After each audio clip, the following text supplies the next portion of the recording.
Muy buenas tardes, profesores. Somos el equipo número 2. Está conformado por los siguientes estudiantes: la compañera Georgina Delgado, la compañera Ana de la Domínguez, la compañera Ninos Carazo, el compañero Francis Bryan, la compañera Viviana González y mi persona Michael García. ¿Ya? En este proyecto o evaluación sumativa hablaremos sobre nuestras materias en sí, ya, las cuales son emprendimiento, legislación aduanera, valoración y documentación aduanera, técnicas aduaneras, seguros y transporte y balanza comercial, que son las materias que hemos cursado en este primer parcial del cuarto semestre. Ya comenzaremos con la compañera Georgina Delgado, que nos va a hablar sobre la materia de emprendimiento. A continuación, Georgina Delgado. Buenas tardes, distinguidos profesores, miembros del jurado. Mi nombre es Georgina Delgado y yo les voy a exponer la materia de emprendimiento con el tema en general tipos de emprendimiento. A continuación, si me permiten, les voy a presentar mi pantalla para adjuntarles las diapositivas y que ustedes puedan ver las diapositivas. Si me permiten un ratito, ya, aquí estamos. Ahorita se está proyectando.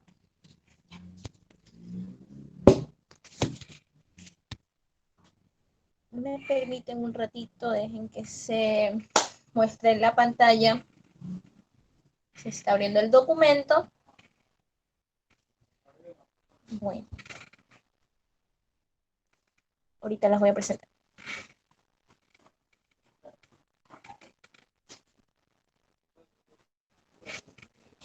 Listo. Tipos de emprendimiento. Vamos a comenzar esta distinguida exposición dándoles a conocer primero qué es un emprendimiento. Ya. El término proviene de la palabra francesa entrepreneur, que significa pionero. Hace referencia a la capacidad que posee una persona para alcanzar una meta, realizando un esfuerzo extra para lograrlo. Aunque en la actualidad utilizamos la palabra para referirnos a los nuevos negocios, proyectos o empresas que inician las personas bajo su propia dirección, llamando a sus fundadores emprendedores. Tipos de emprendimiento y sus características. Tomando en consideración sus características más relevantes, podríamos agrupar los tipos de emprendimiento en tres grandes grupos: por su tamaño, innovación o por su emprendedor.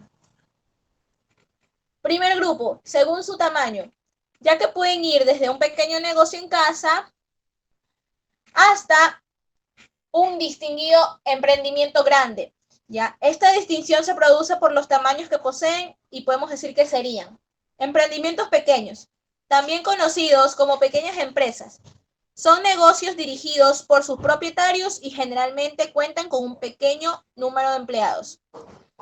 Los emprendimientos pequeños son los que normalmente podemos observar en nuestras ciudades, como por ejemplo peluquerías, tiendas de comestibles, panaderías artesanales y carpinterías, entre otros. Emprendimientos escalables, conocidos también como empresas escalables, son concebidas para alcanzar grandes niveles de crecimiento. El propósito de este tipo de emprendimiento no es solo cubrir las necesidades económicas de su propietario, sino que apunta a la innovación, a las estrategias para obtener mayores beneficios. Rappi es un ejemplo palpable de este tipo de emprendimiento. Hasta el año 2018 había recibido casi 500 millones de dólares de fondos de inversión. Recientemente recibió una inversión de capital de 1.000 millones de dólares del grupo japonés SoftBank.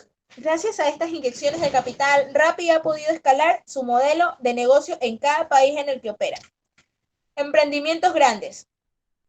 Comprenden a las grandes empresas que poseen un ciclo de vida limitado. Para que un gran emprendimiento pueda seguir subsistiendo y crecer, debe contar con una constante innovación de sus productos o servicios. Las nuevas tecnologías, los gustos hemíferos y cambiantes de los clientes, las nuevas tendencias y la innovación por parte de la competencia obligan a los grandes emprendimientos a reformular sus criterios para poder mantener a flote. Emprendimientos sociales, mayormente conocidas como organizaciones sociales. son los emprendimientos cuyo objetivo no es el de generar grandes sumas de dinero o incursionar en el mercado, sino de contribuir al desarrollo social y generar un impacto positivo en el mundo. Dentro de este emprendimiento tenemos como ejemplo Bendita Aurora. Es un ejemplo del emprendimiento social. La empresa vende artículos de estética fabricados a mano por mujeres víctimas del conflicto armado y de la violencia intrafamiliar. Además, utiliza ingredientes naturales en todos sus productos. Aquí les voy a hablar sobre el segundo grupo de emprendimientos, que sería según el nivel de innovación. Este rasgo no ha pasado desapercibido para los emprendedores que deseen incursionar en el mercado, destacando del resto. Conozcamos a continuación los tipos de emprendimiento en esta categoría. Emprendimientos novedosos. Se denominan así si su base se centra en investigación y desarrollo como forma de innovar. Miembros del jurado les estoy explicando en estos casos emprendimientos novedosos, como les indicaba. La mejora de un producto o servicio. De todos estos productos novedosos tenemos que tomar en cuenta, como por ejemplo las marcas de ropa, que son quienes cada mes sacan una línea especial e innovan para poder cumplir la satisfacción o los requerimientos de sus clientes. Emprendimientos oportunistas. Estos emprendimientos surgen ante una necesidad específica y urgente, en un momento determinado. Para que sea exitoso, el emprendedor debe ser capaz de tener una gran visión sobre lo que necesitan las personas, así como de desarrollar y ejecutar un modelo económico que funcione para satisfacer las necesidades del mercado. Emprendimientos incubadores. Al contrario de los oportunistas, los incubadores se crean tras un largo proceso de investigación y desarrollo, siendo su principal objetivo para satisfacer las necesidades permanentes o recurrentes que posee el mercado. Emprendimiento espejo.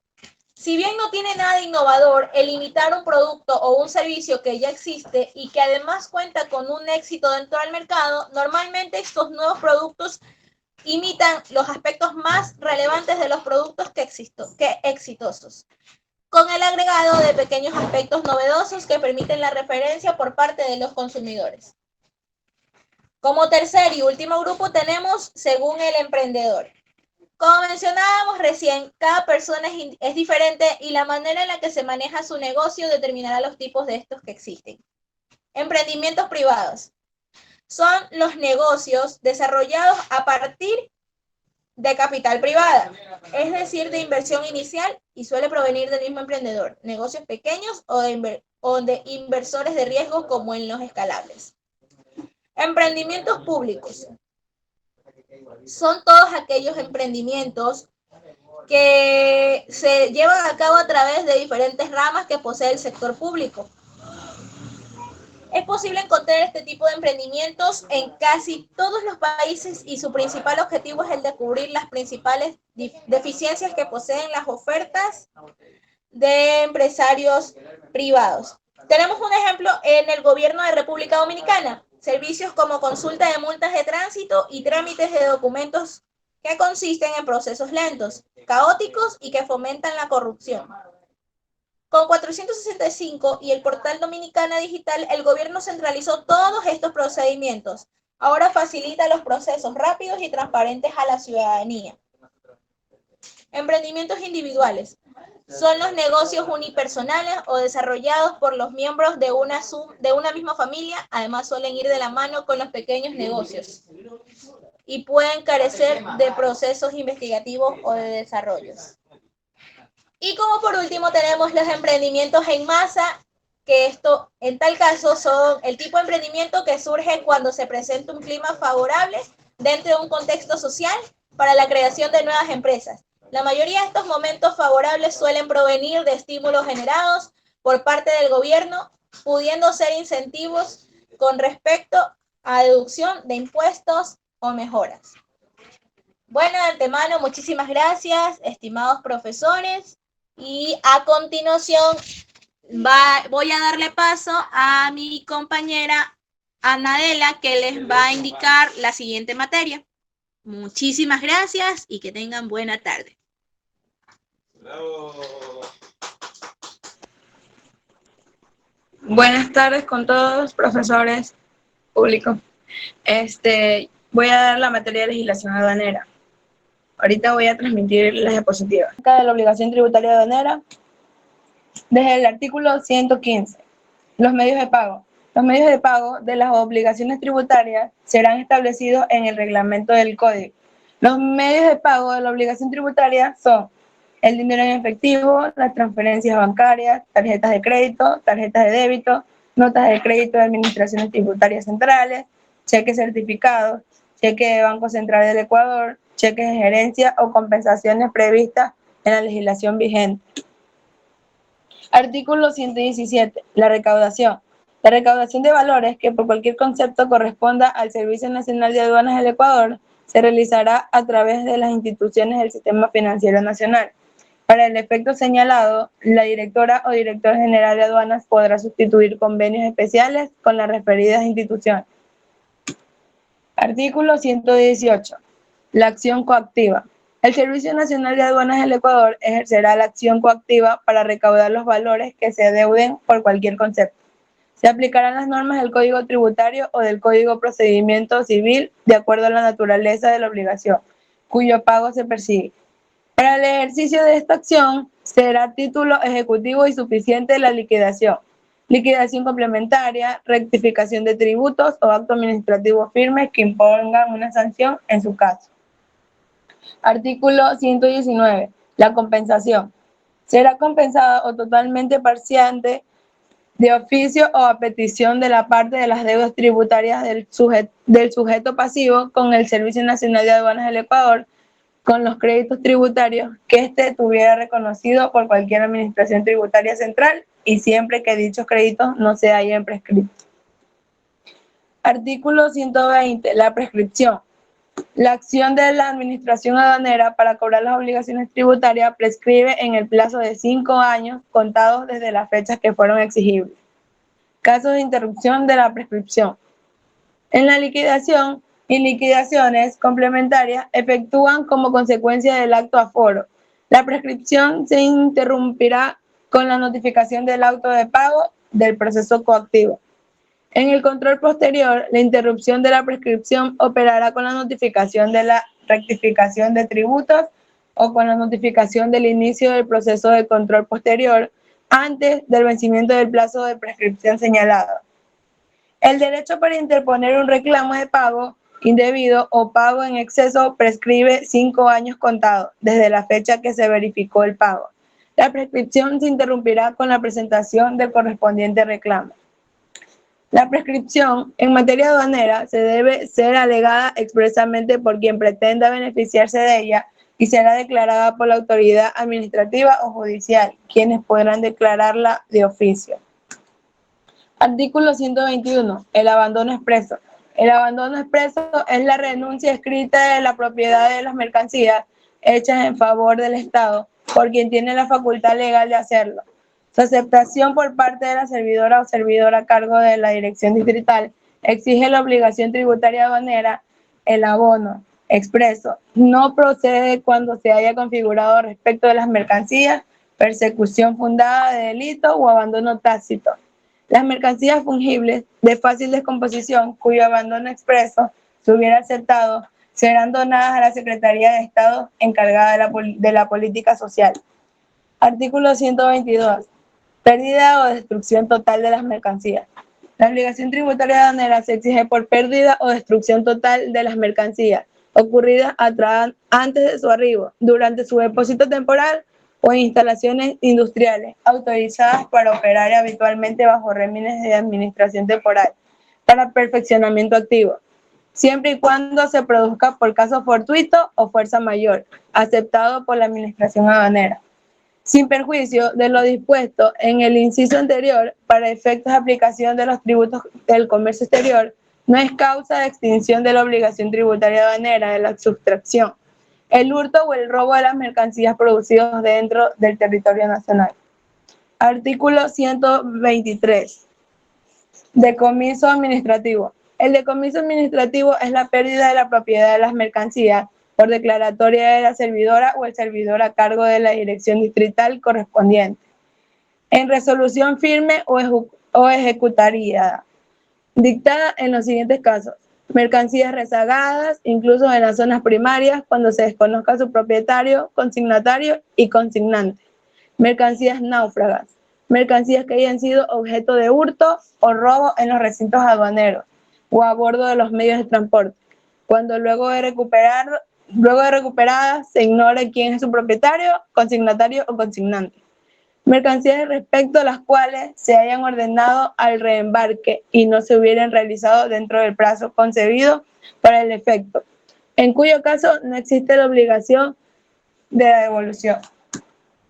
Artículo 124. Reclamos y recursos administrativos. Toda persona podrá presentar reclamo administrativo en contra de los actos administrativos dictados por el director general o los directores distritales del Servicio Nacional de Aduanas del Ecuador, que afectaren directamente sus derechos, dentro del plazo de 20 días contados desde la fecha en que hubiere sido notificado con dicho acto. Los reclamos que se presentaren se sustraerán y resolverán de acuerdo al procedimiento establecido en el Código Tributario, dentro del plazo de 60 días contados desde que el reclamante hubiera presentado dicho reclamo. El director distrital es la autoridad competente para conocer y resolver los reclamos administrativos de pago indebido. Los reclamantes podrán presentar recurso de revisión ante la directora y director general en contra de las resoluciones que dictaren los directores distritales de la conformidad de las normas. Por último, mi objetivo es comprender los pasos de exactitud basándose con diversos artículos del Código Orgánico de la Producción, Comercio e Innovación, el COPSI.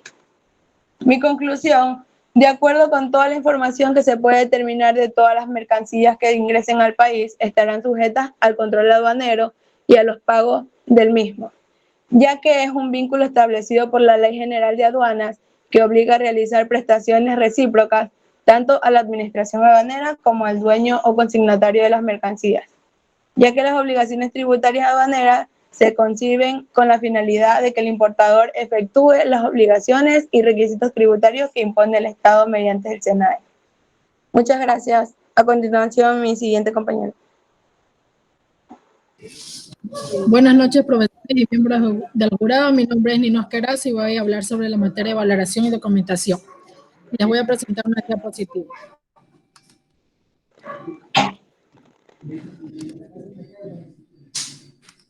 Mi tema es medios de pago en el comercio internacional. La utilización de un medio de pago en el desarrollo de las operaciones financieras o comerciales es imprescindible, ya que en toda operación que se requiera efectuar movimientos de fondos independientes del motivo, siempre utilizaremos medios de pago.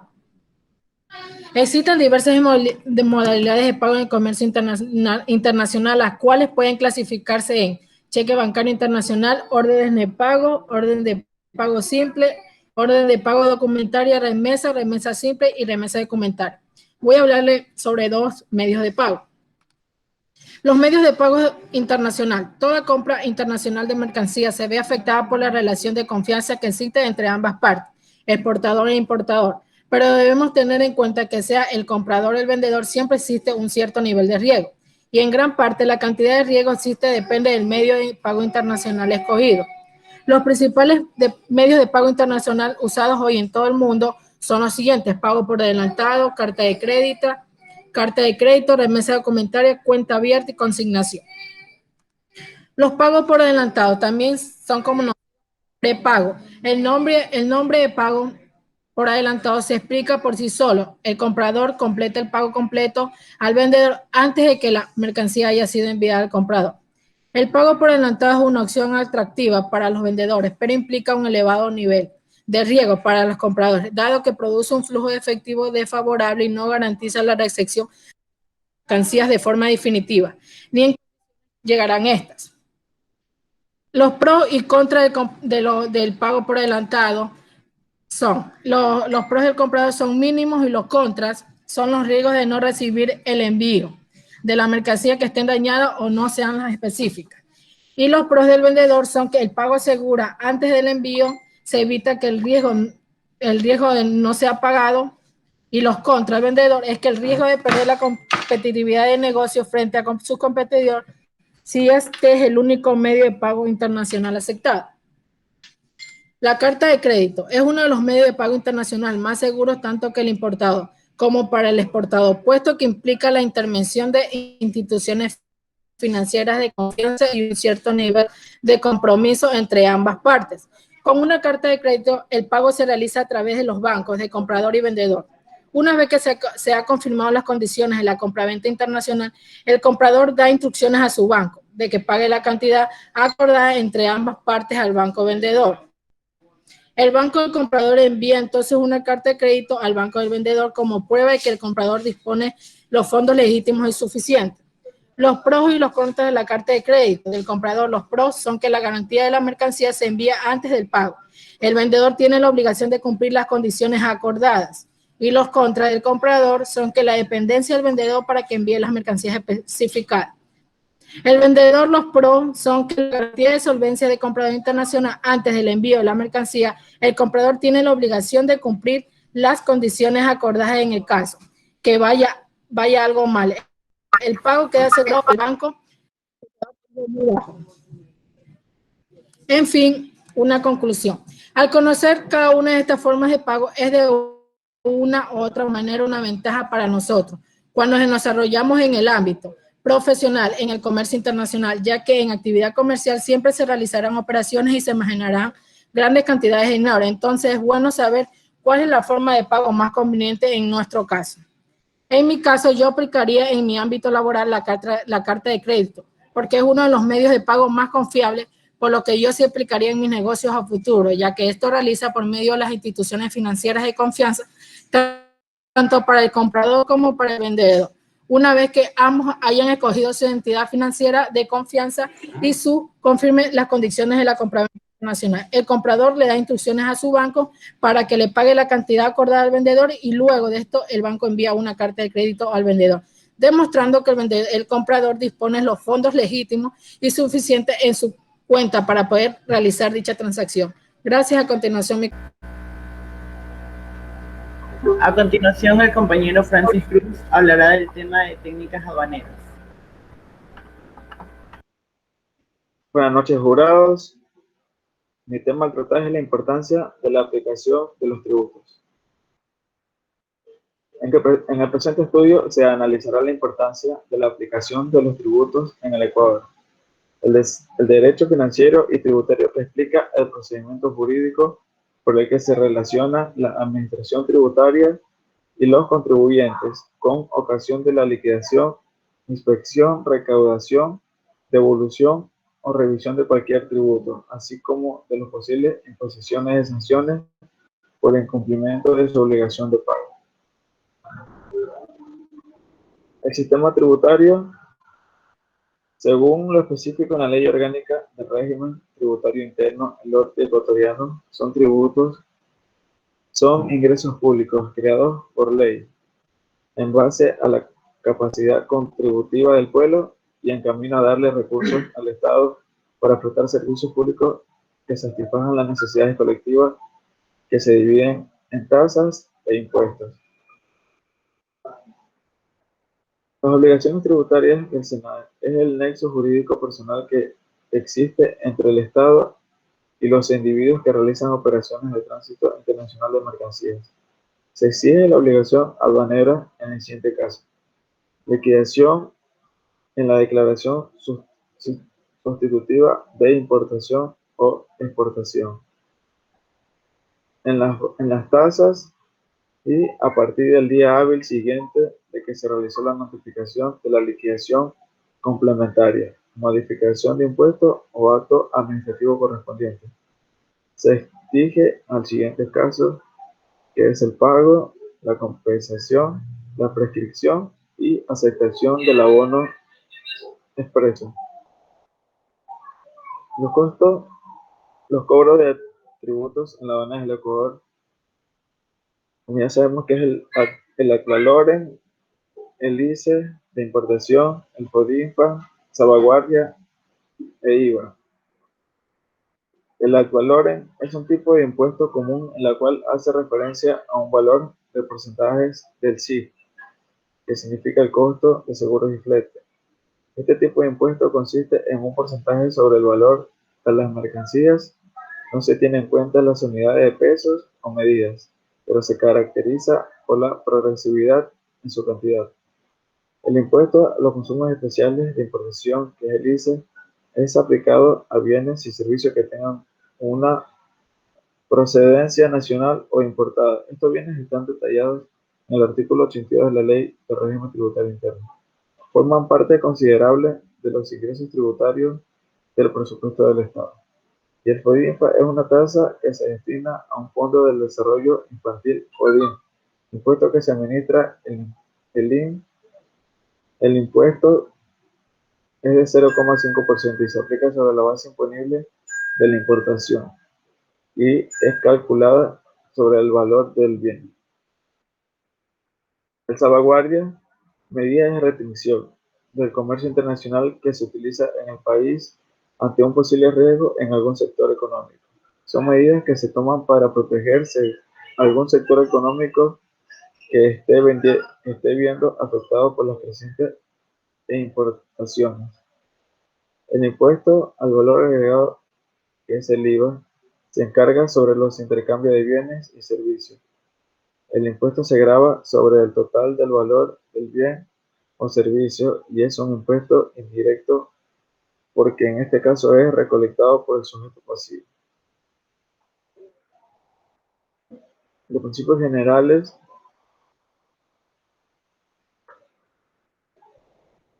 principios relativos a los procedimientos tributarios.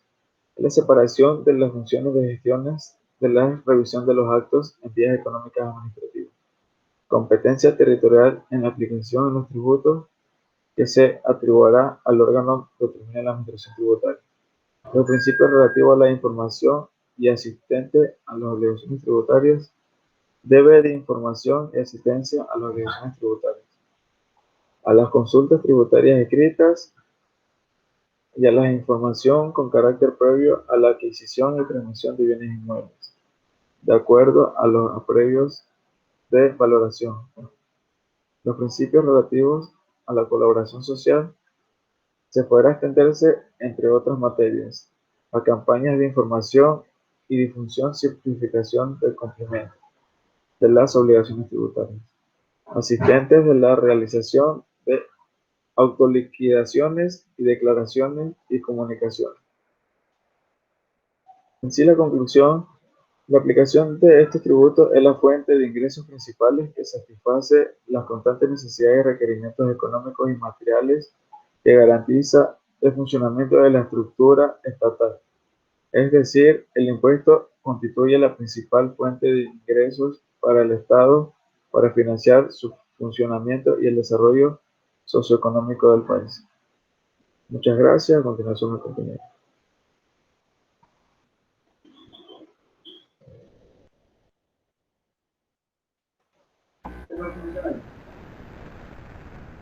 Buenas noches. A continuación, el tema de valorización aduanera y de seguros y transporte. Este tema me tocó a mí, el tema de seguros y transporte, que en sí es, el tema en sí es transportes internacionales, de la materia de seguros y transporte. A continuación voy a compartir las diapositivas para que puedan apreciar.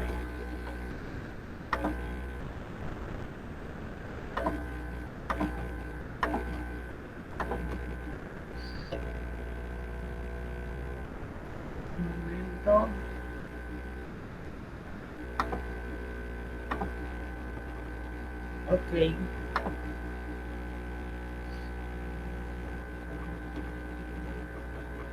La materia de seguros y transporte. Mi tema, transportes internacionales. En este tema vamos a tratar todos los tipos de medios de transporte que existen para el comercio internacional. ¿Ya?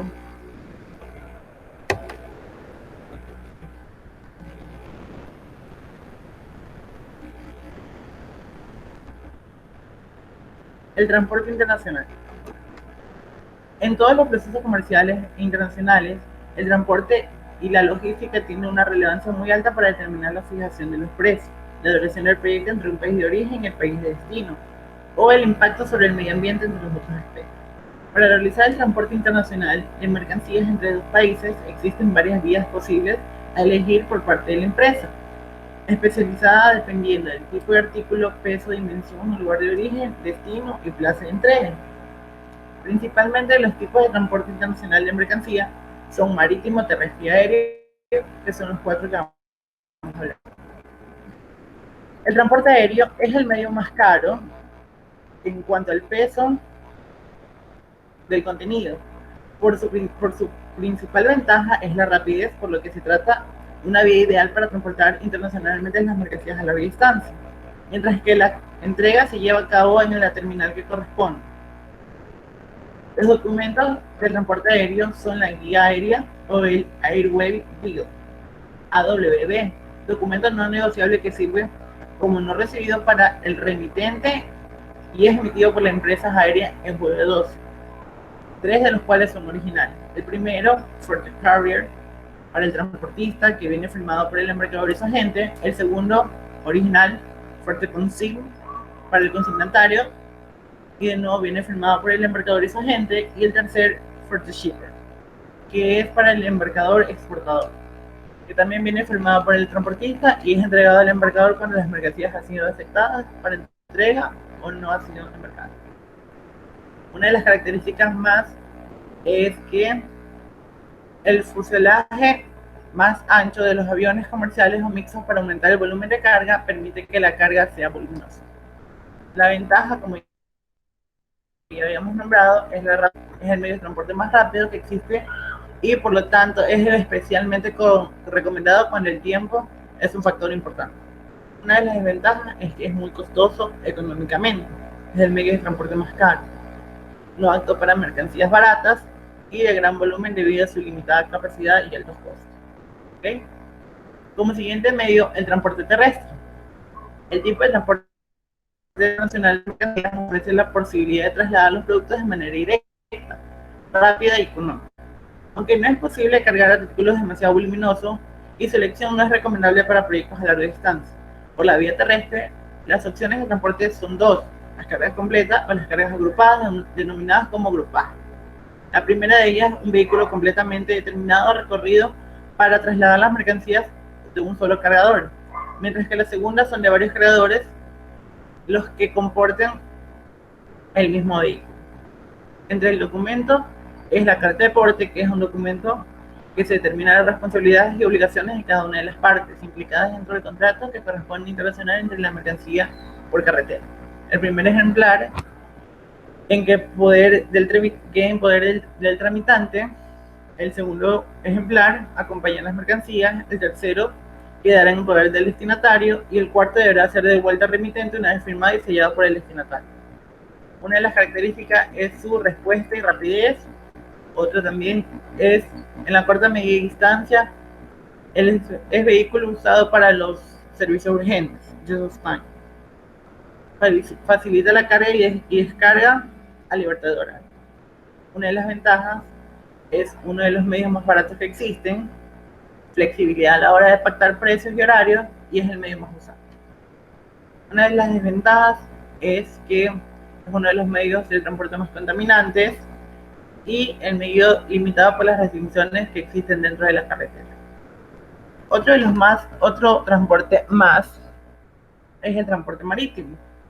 Se trata del medio de transporte más utilizado en las operaciones comerciales internacionales debido a su gran capacidad de carga, menos costes y a su vez dentro del transporte marítimo dos grandes especialidades: el transporte de carga fraccionada, también conocido como carga general, y que suelen realizar los buques de línea regular, y el de carga masiva o el granel, que normalmente es utilizado entre dos puntos con un poco de tráfico marítimo.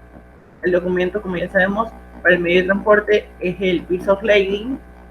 Este documento de transporte internacional por vía marítima es remitido por las compañías de transporte encargadas de realizar el traslado de las mercancías y debe ser firmado por el capitán de la embarcación.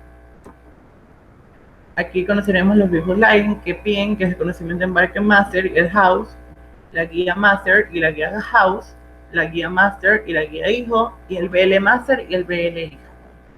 Una de las características es la gran capacidad, o sea, se puede agrupar grandes cantidades de mercancía. La flexibilidad y versatilidad. La flexibilidad es debido a la posibilidad de emplear buques de más pequeños tamaños. Y la versatilidad es porque se han construido buques de diferentes diseños y tamaños adaptados a las cargas. Las ventajas son la variedad de rutas que tienen los buques, la cantidad y capacidad de almacenaje, o sea que se puede almacenar cualquier tipo de mercancía dependiendo del tipo de buque que uno requiere. La seguridad de entrega también es una de las ventajas, y los fletes marítimos son económicos. Las desventajas son la meteorología, el tiempo. Como sabemos, como son buques, no tienen la misma rapidez de los medios de transporte aéreos, pero esa es una desventaja insignificante porque la mayoría de los productos no se los requieren de un momento a otro, sino que requieren su tiempo. Y la accesibilidad también. Hay empresas navieras que tienen puertos que están ubicados por lo general en los que son ciudades, y los puntos de carga o destino final de la mercancía son lugares apartados. Y por último, el transporte multimodal. Se denomina así el transporte internacional de mercancías que lleva utilizando dos o más medios de transporte. Su gestión es realizar por los operadores de transporte multimodal, OTM, que suelen ser empresas o personas especializadas en el ámbito. El transporte multimodal cuenta con la ventaja de una disminución tanto en costes como en duración del trayecto, además de la reducción de números de robo y daños en las mercancías. El documento de este es el conocimiento de embarque multimodal, FBL, Forward Bill of Lading. La característica principal del conocimiento de embarque multimodal, FBL, es que, a diferencia de los otros documentos de transporte, no existe un medio de transporte principal para trasladar las mercancías, por lo que la responsabilidad es exclusivamente del agente transitario, que ejerza la función de porteador desde la recogida hasta la entrega de las mercancías al destinatario. Otros documentos son la Fiat Bill of Lading, el conocimiento de embarque multimodal, que es un documento con un título de valor que certifica un contrato de transporte, el cual incluye la parte marítima como eje principal y es negociable y endosable. Y la Fiat Will Bill FWB, documento que se acredita la operación de traslado de mercancías. Entre sus características, el cuidado de las mercancías durante el transporte es uno de los puntos principales. Cuidado. Por lo tanto, no puede haber rupturas de carga, no se deberá abrir ni separar las cargas, y el paquete desde su salida a la llegada a destino final deberá de permanecer intacto. Las ventajas son la recaudación de tiempo de manipulación o plazos de transporte de carga, ya que se realiza programación de los despachos de carga. Entre las desventajas, en algunas oportunidades pueden existir retraso del cambio de medio de transporte por fallas de logística y podrán demorar en el traslado. Y otra es que algunos países no cuentan con la infraestructura para el desarrollo de este medio de transporte. Eso fue todo. Espero que les hayan gustado. Muchas gracias. A continuación, compañera Alisa González le hablará sobre la materia de balanza comercial y su tema. Bueno, mi nombre es Alinson González y mi materia es balanza comercial. Les voy a presentar mis diapositivas.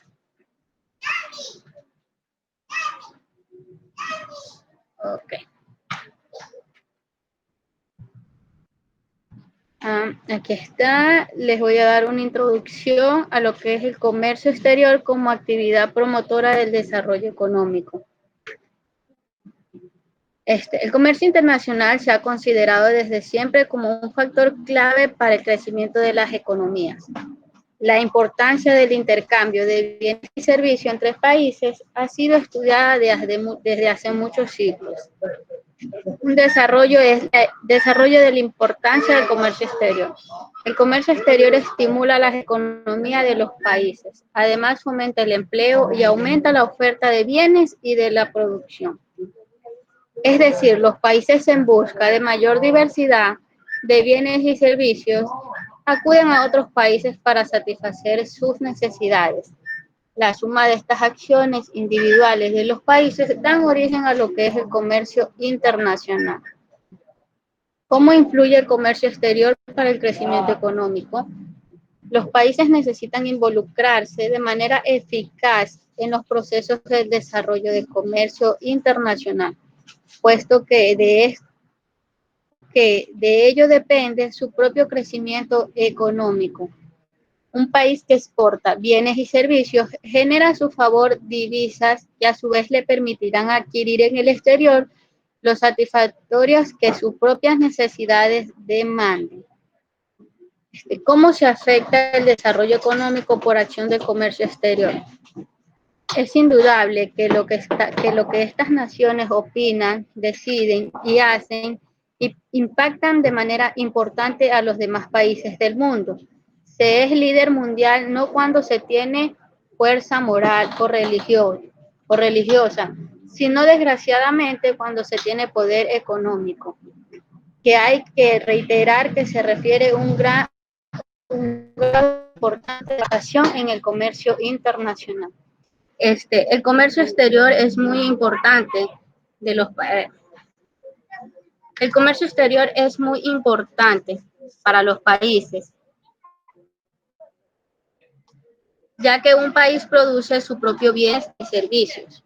La idea es que cada uno de ellos pueda ofrecerle a otro o lo que a su vez le hace falta, o aquella de lo que carece o viceversa. Es así ventajas y esto produce a todas las naciones. Es decir, que a un país que le carece de algún otro producto, él puede exportar o importar a su vez lo que su necesidad demande, lo que le haga falta para su economía. Este fue mi tema, balanza comercial, y espero que le haya gustado. Gracias. Ok, entonces así concluye nuestro trabajo de exposición de nuestros temas de materias que vemos en nuestro semestre. Ya, esta es nuestra evaluación sumativa, somos el grupo 2, espero les haya gustado y hayan entendido nuestra exposición. Muchas gracias, pasen buenas noches.